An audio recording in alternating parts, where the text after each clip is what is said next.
오늘 저에게 주신 하나님의 말씀은 신약성경 고린도후서 5장 19절부터 21절까지 말씀입니다.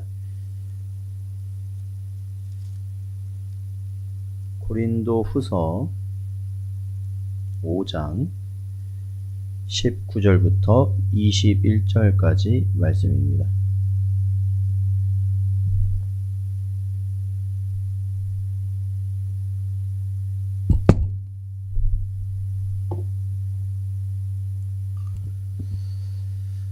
다 찾으셨으면 19절부터 21절까지 저희 한 목소리로 봉독하겠습니다.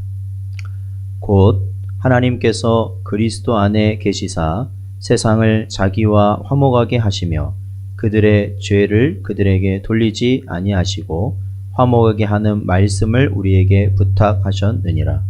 그러므로 우리가 그리스도를 대신하여 사신이 되어 하나님이 우리를 통하여 너희를 권면하시는 것 같이 그리스도를 대신하여 간청하노니 너희는 하나님과 화목하라. 하나님이 죄를 알지도 못하신 이를 우리를 대신하여 죄로 삼으신 것은 우리로 하여금 그 안에서 하나님의 의가 되게 하려 하심이라. 아멘. 기도하겠습니다. 하나님 아버지 감사합니다. 오늘도 저희를 부르시고 또한 하나님께서 주시고자 하는 말씀을 허락하여 주심으로 오늘 이 시간 주님 앞에 나와 아버지 하나님 오후 예배로 나아갈 수 있는 심령을 허락하시니 감사드립니다. 아버지 하나님 역병의 사태 가운데서도 저희들이 언제나 주를 향한 마음이 아버지 하나님 우리의 중심 가운데서 세워지도록 하여 주시옵시며 아버지 하나님 연약하고 부족하고 어려운 상황일수록 우리 주 예수 그리스도의 이름을 붙들을 수 있는 은혜를 더하여 주시옵소서. 오늘도 이 시간 저희들이 요리문답을 대하면서 그 진리를 또한 우리 마음에 새길 수 있는 은혜를 허락하시고 성령 하나님 오로지 이 시간에 저희들을 효력 있는 부르심으로 부르셨사오니 우리 가운데 역사하여 주시고 참된 믿음으로 나아가는 복된 시간 되게 하여 주시옵소서. 간절히 바라오며 예수님의 이름으로 기도하옵나이다. 아멘.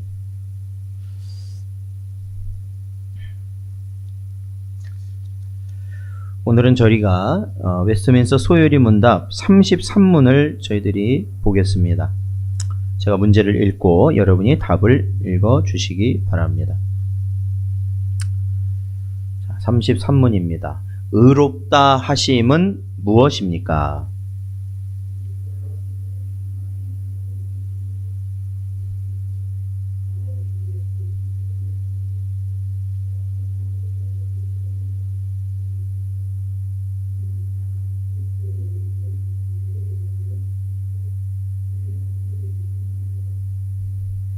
아멘. 예.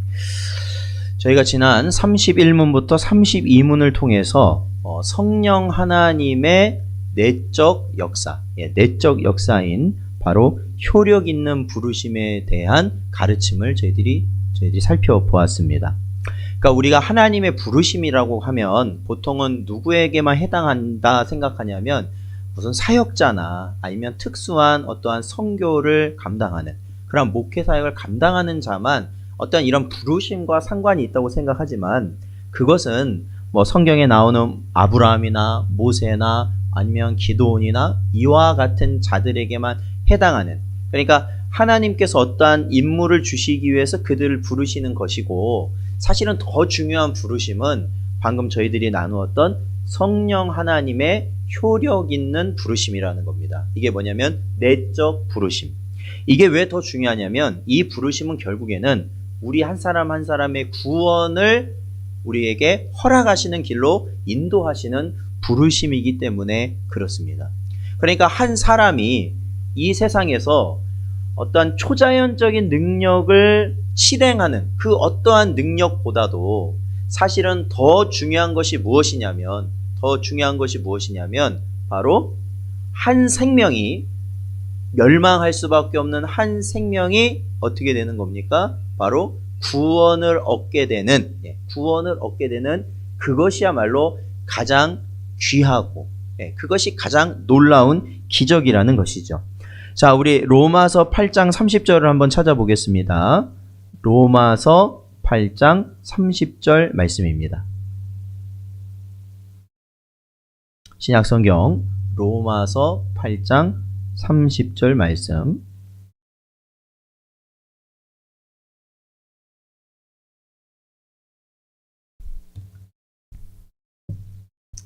찾으셨으면 같이 읽어보겠습니다. 시작. 또 미리 정하신 그들을 또한 부르시고 부르신 그들을 또한 의롭다 하시고 의롭다 하신 그들을 또한 영화롭게 하셨느니라. 아멘. 그렇습니다. 사랑하는 성도 여러분, 여기에 보면 하나님이 정하신 자를 부르셨다고 말씀하셨고 그 정하여서 부르신 자들을 어떻게 하셨다고 말씀하시냐면 의롭게 하셨다라는 겁니다. 의롭게 하셨다. 그리고 그들을 궁극적으로는 영화롭게 하셨다라고 이 성경 저희들이 읽은 로마서 8장 30절은 기록하고 있습니다. 사랑하는 성도 여러분, 성령 하나님의 효력 있는 부르심의 역사로 우리가 구원의 길을 나아가는 것임을 믿으실 수 있는 은혜가 있으시기를 축원드립니다. 자, 그래서 우리가 지난주에 살펴봤던 32문에서는 이러한 효력 있는 부르심, 즉 성령의 내적 부르심을 받은 자들에게 이 땅을 살아가면서 금생에서 어떠한 복을 누리겠는가라는 겁니다. 그러니까 우리가 무슨 복하면 우리가 이 땅에서 누릴 수 있는, 그러니까 세상적인 누릴 수 있는 많은 것들을 누리게 되는 것을 복이라고 쉽게 여기지만 아까도 말씀드렸지만 진짜는 영적인 것이 진짜이다. 항상 말씀드리지만 이 땅의 것은 왜냐하면 다 없어진다라는 거예요. 아무리 좋은 차를 사도 아무리 좋은 컴퓨터를 사도 아무리 좋은 집을 사도 언젠가는 그것이 곧 없어지게 되는 거 아닙니까? 그러니까 그걸 받았다고 해서 우리가 하나님의 복을 받았다고 말하는 것은 그것은 아주 큰 어폐가 있습니다. 그렇다면 무엇을 받아야 큰 복을 받았냐고 그러냐면 도저히 가질 수 없는 영적인 것을 우리들이 가지게 되었을 때 그것을 복을 받았다라고 말을 하는 것이죠. 그래서 이 효력 있는 부르심을 받은 자들은 결국 복 받은 자를 의미합니다. 그들이 이 땅에서 그러한 부르심을 받았을 때, 지금 우리가 이 땅을 살면서 부르심을 받을 때 어떠한 유익이 있다고 요리문답에서는 기록하고 있냐면, 먼저는 의롭다 하심을 얻고, 두 번째는 양자로 삼으심을 받고, 또한 거룩하게 하심을 입게 되는 유익을 바로 우리가 이 땅에서 누리게 된다. 그리고 그것을 기본으로 하여서 비롯된 많은 유익들이 함께 우리의 삶에 나타나게 된다라는 것이죠. 그래서 오늘은 그 중에 첫 번째로 다루었던 의롭다 하심, 의롭다 하심. 보통 우리가 칭의라고 하는 의롭다 하심의 의미를 살펴보려고 합니다. 아마도 칭의라는 말을 들어보셨을 것이고 이 이신칭의라는 말도 아마 들어보셨을 겁니다.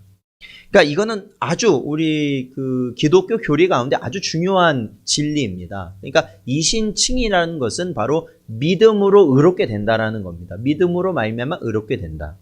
자, 칭이라는 것은 하나님께서 우리를 의롭게 만드시는 것이 아니라, 이게 중요하죠. 그러니까 우리가 보통 교회 다니는 사람을 죄인이라고 말합니까? 의인이라고 말합니까? 교회 다녀보시면. 죄인이라고 말합니까? 의인이에요. 예수 믿고 난 다음에 우리를 뭐라고 그래요, 보통? 의인이라고 말을 하죠. 원래는 우리가 죄인인데 예수 믿고 나면 다 뭐가 된다고 그러냐면 의인이라고 그래요. 그래서 어떤 말도 하냐면 지금 당장 내가 이 자리에서 죽어도 지옥을 간다, 천국을 간다? 천국 간다. 왜? 나는 의인이 되었기 때문에 그렇다라는 것이죠. 근데 우리가 여기서 약간 오해할 수 있는 게 뭐냐면 그러면 예수 믿는 사람은 완전히 그 사람이 이제는 예전과 다른 정말로 어떤 전에는 없었던 의로움에 가득 차서 모든 일을 의롭게 하는 사람으로 변화되었기 때문에 의인이라고 하느냐라는 것이죠. 그러나 칭의라는 말, 성경에서 말하는 칭의는 그러한 의미가 아닙니다. 그러니까 사실은 나 자신은 그대로입니다. 이게 그냥 그 상태인데 중요한 건 하나님이 그냥 그 사람을 의인이라고 선포를 해버리시는 것이다. 그냥 똑같아요. 똑같아요. 그러니까 마치 이렇게 법정에 보면은 그런 게 있잖아요. 사실은 이 사람이 피해자인지 뭐 나중에 이제 결론이 나야 되지만 재판을 받으면서 결론이 나야 되지만 그 사람은 똑같다니까요. 그 사람은 똑같아요. 거기 나온 재판받는 사람은 똑같잖아요. 그 사람이 변하는 거 아니잖아요. 그런데 결과적으로 재판장이 이 사람이 죄인이라고 판결을 내면 그때부터 이 사람은 뭐가 되는 거예요? 죄인인 거고, 이 사람은 무죄라고 하면 그 사람은 그때부터는 그냥 자유인이 되는 겁니다. 똑같은 거예요. 그러니까 그 사람은 똑같다라는 거예요. 사람은 똑같아요. 마찬가지예요. 우리가 얻는 의로움이라는 건, 이 땅에서 얻는 의로움이라는 건 바로 그러한 법정에서 사용하는 그러한 의미와 같다라는 것이죠. 바로 유일한 재판장 계신 하나님께서 우리가 예수 그리스도의 의를 가지고 나아갔기 때문에 그냥 내 자신을 하나님이 평가하신다는 게 아니라 그냥 우리 자신을 하나님이 의인이라고 여겨 주시는 것. 그것이 바로 칭의입니다. 그래서 우리가 의인이 되었다는 것에 우리가 믿음이 좋아서 됐다, 아니면 우리가 회개를 해서 됐다, 우리가 어떤 선행을 해서 됐다, 그러한 것이 전혀 들어갈 수가 없죠. 왜? 단순히 하나님께서 우리를 의인이라고 칭하신 것에 불과하기 때문에 그렇다. 불과하다는 말이 좀 그렇지만 그것은 오로지 하나님의 전적인 은혜로운 행위이시기 때문에 우리 인간적인 측에서는 어떠한 것도 들어갈 수가 없는 것이다 라는 겁니다. 그냥 하나님의 선물이 칭의라는 것이죠. 자, 칭의는 한 번에 이루어지는 것입니다. 그러니까 이 칭의와 우리가 구별해야 될 게 있는데 그것은 바로 이 성화라는 겁니다. 이 성화, 거룩하게 된다라는 의미잖아요. 이 성화라는 것은 우리가 예수님을 믿고 난 이후에 우리가 성령 하나님의 인도하심 가운데 세상 것들을 걷어내고, 우리의 삶 가운데 세상 것들을 걷어내고 점점 하나님이 원하시는 삶을 살아가게 되는 것. 그러니까 점차적으로 변화되어져 가는 것은 성화의 과정에 해당하지만, 칭의라는 것은 아까도 말씀드렸지만 그냥 단번에 난 결과라는 것이죠. 단번에. 왜? 그건 하나님께서 하신 것이기 때문에 그렇다라는 겁니다. 그래서 법정에서 공개적으로 용서를 받았다고 최종적 선언으로 하나님이 의로운 자다라고 선언을 하시는 것이고, 그를 이제 더 이상은 뭐로 여기지 아니하시면 죄인으로 여기지 아니하신다라는 겁니다. 칭의, 즉 하나님의 은혜의 행위는 우리의 모든 죄에 대한 용서입니다. 그러니까 용서를 그냥 해주신 거예요. 그러니까 의롭다 하신 순간 모든 죄를 용서해 주신 것이죠. 율법의 심판에서 면제해 주셨고, 또한 율법의 요구를 다 응한 것. 그러니까 우리는 전혀 율법을, 하나님의 말씀을 지키지 못했는데 다 지킨 것으로 그거를 처리해 주셨다는 거예요. 하나님께서 그렇게요. 그리고 마땅히 받아야 할 형벌을 피하게 하셨고, 결론적으로는 우리가 죄로 인하여 상실한 신분을 회복하도록 하나님이 하신 것이 칭의입니다. 그리고 칭의의 또 다른 요소는 의로운 자로 우리를 간주하신다라는 거예요. 자, 우리 로마서 5장 19절을 보겠습니다. 로마서 5장 19절 말씀입니다.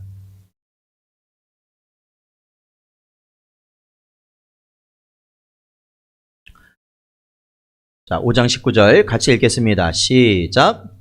한 사람이 순종하지 아니함으로 많은 사람이 죄인 된 것 같이 한 사람이 순종하심으로 많은 사람의 의인이 되리라. 아멘. 그렇습니다.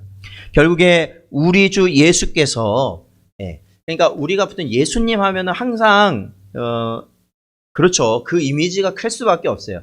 예수님 하면 항상 떠오르는 이미지 하면 십자가입니다. 십자가에서 죽으심, 그리고 죽으심 이후에 부활하심, 승천하심. 우리가 거기에는 어떠한 이 큰 이미지가 있는데 사실은 적은 부분이 있어요. 그러니까 별로 중요하지 않게 여기는 부분이 뭐냐면 예수님이 이 땅에서 3년을 사셨다라는 것을 우리는 너무 쉽게 간과하는 경향이 있어요. 근데 그 3년이 결코 무의미하지 않다라는 거예요. 말씀드리는 것. 왜냐하면 이 33년의 이 세월이 무의미하지 않다라는 겁니다. 왜? 예수님은 그 세월을 살아가시면서 하나님 아버지의 율법을 어기지 않으셨다라는 겁니다. 어기지 않으셨다. 그러니까 우리와 똑같이 사셨지만 그 율법을 어기지 않으셔서 결국에는 그 예수님이 이루신 율법의 요구를 이루신 그것이 의가 된다라는 것이죠. 의. 그것이 의가 된다라는 겁니다. 그래서 그 예수 그리스도로 말미암아 어떻게 돼요? 그 의를 이제는 우리가 어떻게 돼요? 우리에게 넘어왔다라는 거예요. 전가되었다. 그 의가 우리에게 넘어왔다. 그러니까 예수님의 의가 우리에게 넘어왔다. 그러니까 실상은 우리가 율법을 지킬 수 있어요, 없어요? 없죠. 그러니까 결국엔 구원 못 받아요. 그러니까 이 구약에 보면, 자, 여러분, 구원 받는 길은 몇 가지가 있습니까? 한 가지. 어떤 길이죠? 누구를 믿음으로? 예수님을 믿음으로 가는 거 한 가지. 여러분 믿으십니까? 근데 실제적으로 성경을 보면 두 가지입니다. 여기만 편집하면 안 돼요. 방송에 하니까 항상 자, 여기만 편집하면 안 됩니다. 성경에 보면 엄밀히 따지면 두 가지입니다. 먼저 하나님은 구원의 길을 제시하셨어요. 어떤 구원의 길을 제시하냐면 율법을 다 지키면 구원받는 거예요. 그러니까 율법을 다 지킬 수만 있으면 받을 수 있어요, 사실은요. 근데 문제는 뭐가 문제예요? 그렇게 할 수가 없다라는 것이죠. 그러니까 율법은 하나님께서 그것을 통해 우리를 구원으로 인도하시기 위해 제시하셨다기보다는 오히려 우리가 이러한 존재라는 걸 알려주시는 거죠. 너는 율법 한 가지도 제대로 지킬 수 없는 죄인이다. 그러므로 누가 필요하다는 거예요? 율법을 통해 예수님의 필요성을 우리에게 아주 절실하게 알려주시는 그러한 도구로서 사용하신 것이 율법이라는 거예요. 그래서 결국에는 예수님께서도, 그러니까 율법이 다 없어진 게 아니에요. 중요한 건. 왜? 예수님이 율법의 요구를 다 이루신 그 의가 우리한테는 필요해요, 안 필요해요? 필요한 거예요. 그거에 역시 구원을 받으려면 충족돼야 하기 때문에 그래요. 그렇잖아요. 우리가 율법을 다 지킨 자가 돼야 구원받을 수 있다고요. 그러니까 예수님께서 33년의 삶이 바로 우리의 율법의 요구를 응하게 하기 위한 삶이셨다라는 겁니다. 우리가 그토록 중요하게 여기는 십자가에서 죽으시면 뭘 위해서 죽으신 거예요? 우리의 죄에 대한 값을 위해서 죽으신 거예요. 우리가 받을 죄 값을 해결하시기 위해 죽으신 거고, 예수님의 33년의 삶은 하나님이 우리에게 요구하시는 율법의 요구를 우리가 이룰 수 있도록 예수님이 그 삶을 대신 사신 것이죠. 그리고 그 사신 것을 우리에게 넘겨주신 것, 전가시켜 주신 것이다 라는 겁니다. 자, 우리 갈라디아서를 보겠습니다. 신약성경 갈라디아서. 이 로마서에서 좀 더 뒤로 가시면 갈라디아서 2장 16절 말씀을 보겠습니다.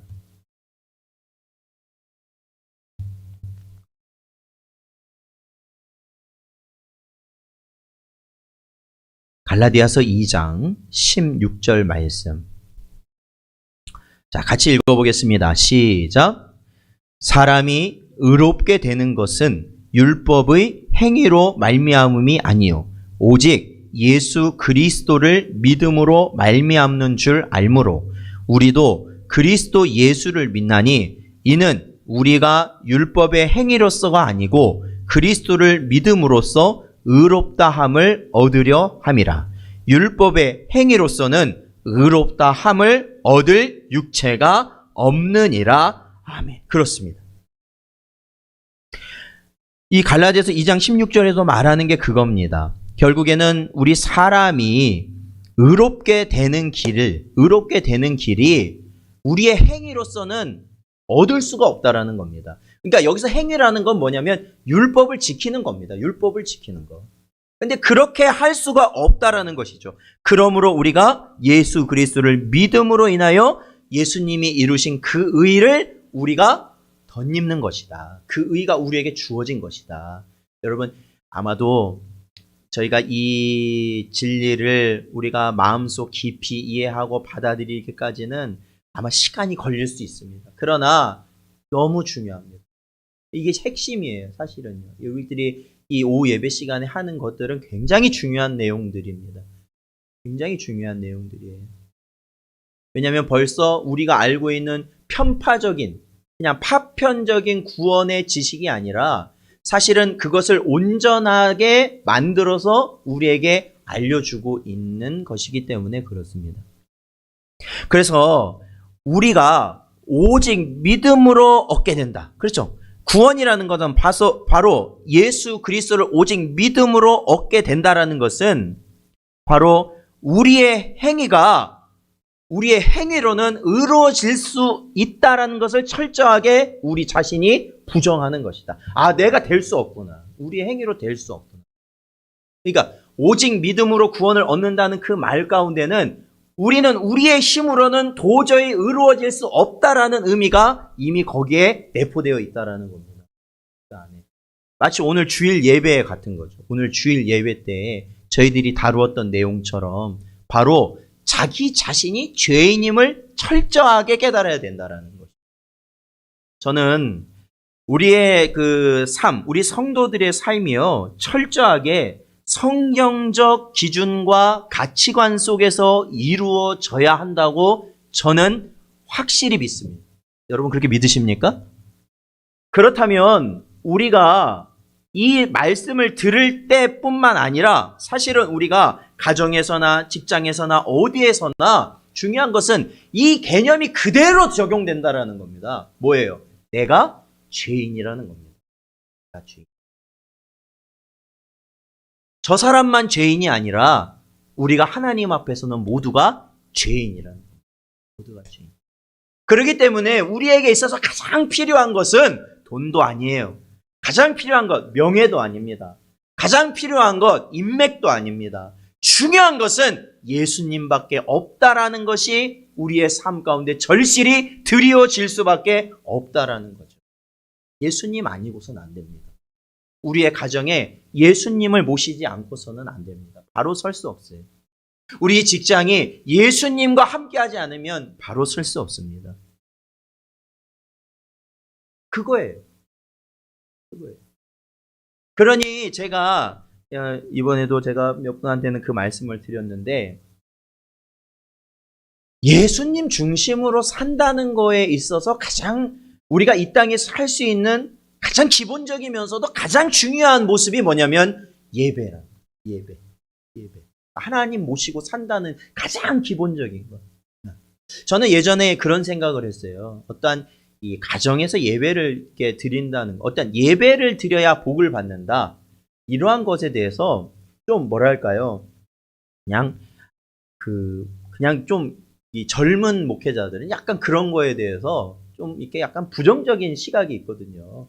무슨 종교적 행위를 해서 무슨 복을 받게, 약간 그런 좀 기복적인 것이다라고 생각할 수 있지만, 사실은 이 개념은 너무 중간을 다 건너뛰어가지고 그래요. 너무 중간을 다 건너뛰었기 때문에. 중요한 건 뭐냐면 우리의 모든 삶 가운데는 반드시 주님이 필요하다라는 겁니다. 그래서 예배를 보는 겁니다.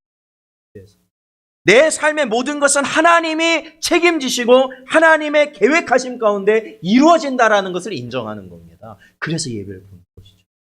그래서 저는 지금 이렇게 말씀드리고 싶어요. 우리가 예배라는 것을 우리의 삶의 지경에 여러분 넓혀 나가기 시작하시는 순간 여러분 복된 인생을 사시게 될 줄로 믿습니다. 하나님 앞에서.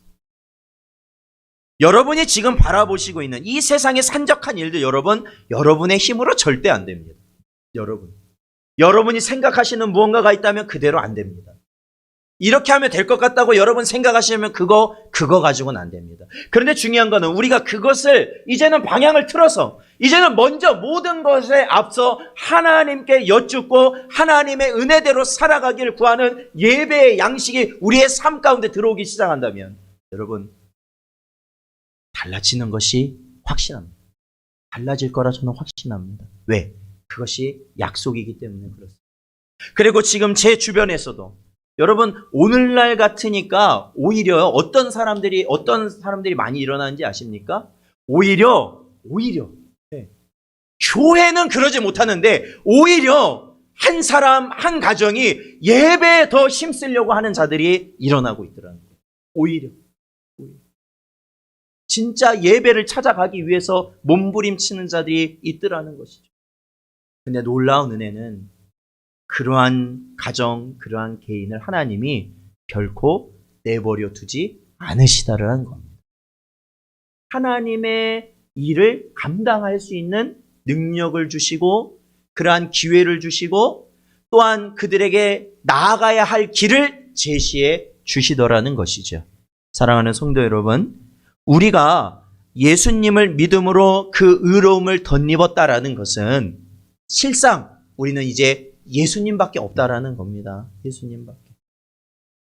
우리의 살 길이 예수님밖에 없다. 그 사실을 마음속에 새기시고 살아가시는 여러분 되시기를 축원드립니다.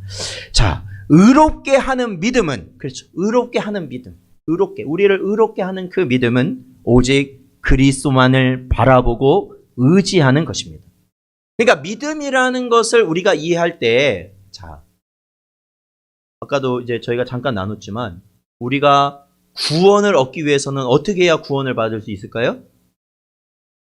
믿음으로 받는다고 하는 거 아닙니까? 자, 우리가 이제 요리문답을 오늘까지 해서 33문까지 했습니다. 자, 제가 여러분께 묻겠습니다. 여러분, 믿음이라는 것이 어떻게 해서 우리 안에 발생하게 됩니까? 믿음. 그러니까 믿음으로 구원을 받는다고 성경은 분명히 가르치고 있는데 그 믿음이라는 것이 어떻게 해서 우리 안에 발생되는 것이죠? 믿음. 그러니까 왜 제가 이런 질문을 하냐면 어떤 분들은 이렇게 이해합니다. 결국 내가 믿었기 때문에 구원받는 거 아니냐. 그러니까 내가 믿어야 구원받는 거 아니냐라고 이야기들을 하는 분이 있어요. 많아요. 사실 믿음이. 그러니까 구원은 하나님의 영역일지 모르겠지만 믿고 안 믿고는 내 소관이라는 것이죠. 근데 그것은 우리의 신앙이 아니라는 걸 말씀드려요. 성경의 가르침이 아니라는 겁니다. 여러분, 믿음이라는 것의 시작은 어디입니까? 그렇죠. 근본적으로는 하나님이시고 우리가 배운 요리문답으로 보자면은 성령 하나님의 내적 부르심을 통해 우리에게 믿음이라는 것을 도구로 사용하게 하신다는 겁니다. 믿음이라는 거. 그러니까 어떤 분들은 믿음이 공로 아니냐. 그러니까 하나님이 99.99999% 하나님이 은혜로서 우리를 구원하셔도 결국에는 우리의 믿음 0.0000001%의 믿음이 있기 때문에 우리가 구원받는 거 아니냐. 그러니까 그것이 우리의 공로가 되는 거 아니냐라고 말을 하겠지만 그 0.00001%가 되는 그 믿음 자체를 하나님이 우리에게 주셨다고 성경은 기록하고 있다는 것이죠. 그것을 놓치면 안 됩니다. 그러니까 전적으로 하나님의 은혜라는 것입니다. 그래서 바로 이러한 의롭게 하는 믿음의 도구를 사용할 수 있는 자의 믿음의 모습은 단순히 예수님이 2000년 전에 살아계셨지. 예수님이 2000년 전에 십자가에서 죽으셨지. 예수님이 이런 말도 하셨지. 라고 단순히 동의하는 데서 그치는 것은 성령께서 허락하신 믿음이 아니라는 겁니다. 그건 동의하라고 주신 게 아닙니다. 그 믿음 그냥 그렇지 라고 동의만 하라고 그것을 주신 것이 아니라는 거예요. 오늘 계속해서 강조하지만 성령께서 우리에게 주신 효력 있는 부르심 가운데 우리에게 주신 믿음의 모습은 바로 내가 죄인이라는 것을 철저히 인정하는 믿음이 돼야 된다라는 겁니다. 그 참혹함 속에 여러분은 여러분 자신이 어떤지 모르겠지만 여러분은 굉장히 저와 여러분은 이 땅에 살면서 주님 없으면 굉장히 참혹한 시기를 살 수밖에 없습니다. 그렇잖아요. 우리가 왜 그렇게 아웅다웅하면서 사는데요? 조금이라도 그 참혹함을 우리가 면하기 위해서 그러는 거 아닙니까? 그 공허함을 면하게 하기 위해서 그러는 거 아니에요? 이 세상에서 살면요. 그러려고 사는 거잖아요. 그러려고 돈 버는 거 아니에요? 그러려고 우리가 직장에 들어가고 그러려고 공부를 하고 그러려고 사람과의 관계를 넓히는 거 아닙니까? 왜? 그런 게 없으면 나는 비참해지니까. 그런 거 하나도 없이 여러분 딱 혼자 놔둬보세요. 여러분 비참하지 않겠어요? 그게 우리의 본 모습이라고요. 그걸 언제 느껴요? 오늘까지 제가 장례식을 갔다 왔지만 그 순간 느껴요. 내가 주님 앞에 나아가는 그 때가 가까이 오면. 보세요.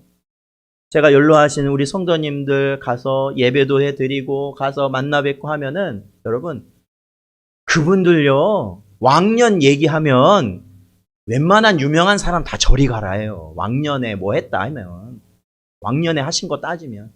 근데 지금은요 가족조차도 찾아오지 않아요. 아무것도 할 게 없어요. 그게 우리라고요. 근데 그 더 비참해질 때가 언제예요? 그 짧은 그 순간, 그 모진 그 생명도 사라지면 끝, 그냥 없어지는 겁니다. 그냥 다 끝이에요. 끝. 그게 우리라고요. 주님도 없으면 그냥 멸망받는 것이 우리라고요. 그러니 여러분 그것을 빨리 깨닫고 내 본 모습 빨리 깨닫고 이제는 주님밖에 없다라는 것을 깨닫고 살아가는 것이 지혜로운 자라는 겁니다. 지혜로운 자. 만약에 자기가 옳다는 것, 그러니까 내가 옳다는 것을 포기할 수 없다면, 또는 우리의 신앙, 지금의 내 신앙 행위가 적당하다고 여기는 그러한 모습이 있다면, 여러분, 그것은 굉장히 구원에서 먼 자의 모습이라는 것을 여러분이 꼭 깨달으시길 바랍니다. 구원에서 굉장히 멀리 있는 정말로 하나님의 택함을 받고 성령 하나님이 주시는 믿음을 갖고 있는 자는 날마다 깨지는 자입니다. 날마다 깨지는 자. 어제도 깨지고 오늘도 깨지고 내일도 깨지고 계속 깨지는 자입니다. 그래서 결국 그 깨진 형상이 어떻게 되는지 아십니까?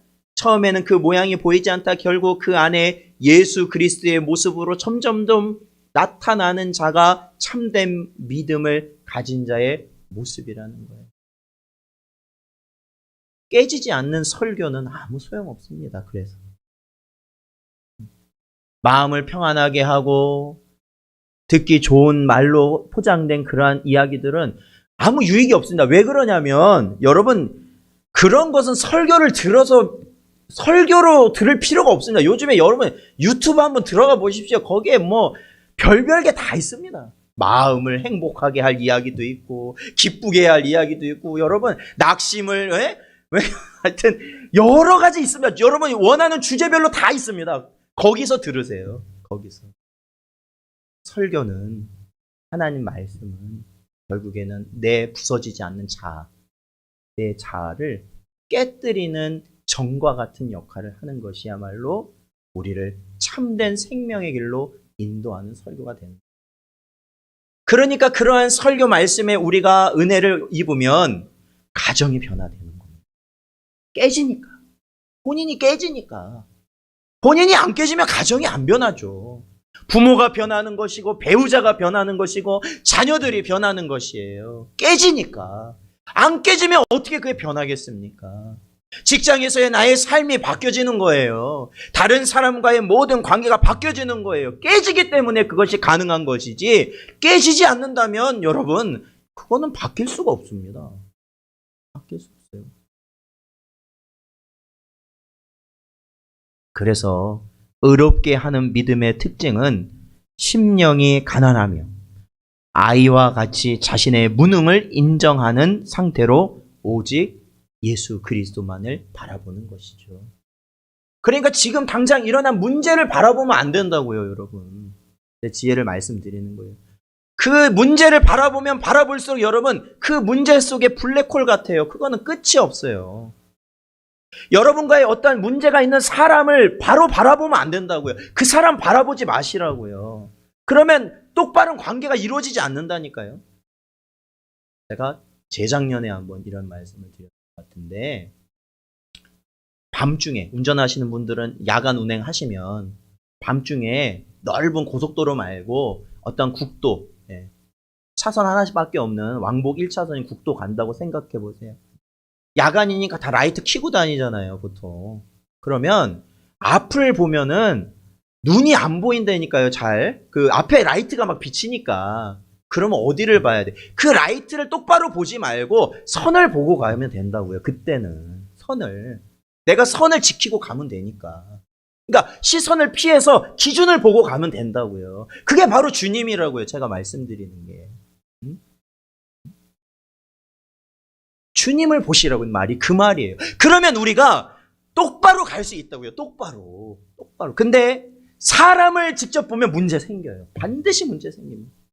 문제를 내가 문제로서 계속 보게 되면 거기 수렁에 빠져서 헤어나올 수가 없어요. 계속해서 거기에서 헤어나오질 못해. 사랑하는 성도 여러분, 분명 우리는 이러한 의로움을 받을 수 있는 믿음을 통하여 더 이상 우리에게는 정죄함이 없고 오직 하나님께서 우리를 의인이라 칭하신지를 여러분 믿음으로 살아가시길 바랍니다. 그리고 언제나 그 주님의 십자가, 주님께서 이루신 그 믿음이, 그 의가 나에게 있음을 깨달으시고 이 마지막 때를 우리의 생각, 우리의 방법, 이제는 이제 여태까지 그렇게 살았으니까 이제는 한번 주님만을 온전히 의지하시면서 주님이 원하시는 그 길을 나아가시는 우리 모든 성도님들 되시기를 주님의 이름으로 축원드립니다. 기도하겠습니다. 하나님 아버지 감사합니다. 오늘도 이 시간 저희들의 모든 것을 주의 말씀으로 아버지 하나님 주장하시고 아버지 하나님께서 원하시는 바른 길로 복된 길로 나아오라 우리에게 말씀하여 주신 것 감사합니다. 우리는 할 수 없습니다. 하나님 무엇이 옳은지 우리는 깨달을 수 없고 우리는 언제나 우리에게 좋지 않은 길만을 택하여 가는 것이 우리의 모습이었습니다. 아버지 하나님, 그러나 이 시간 하나님의 성령께서 우리를 붙잡으시고 주장하사 오직 하나님이 원하시는 그 옳은 길로 나아갈 수 있도록 하나님 은혜 내려주시고 역사하여 주시옵소서. 그리함으로 우리에게 허락하신 의로움이라는 놀라운 은혜를 아버지 하나님 감사하게 하시고 우리의 모든 삶 가운데 주님이 원하시는 삶을 살아갈 수 있는 우리 모든 성도들 되게 하여 주시옵소서. 언제나 저들을 붙잡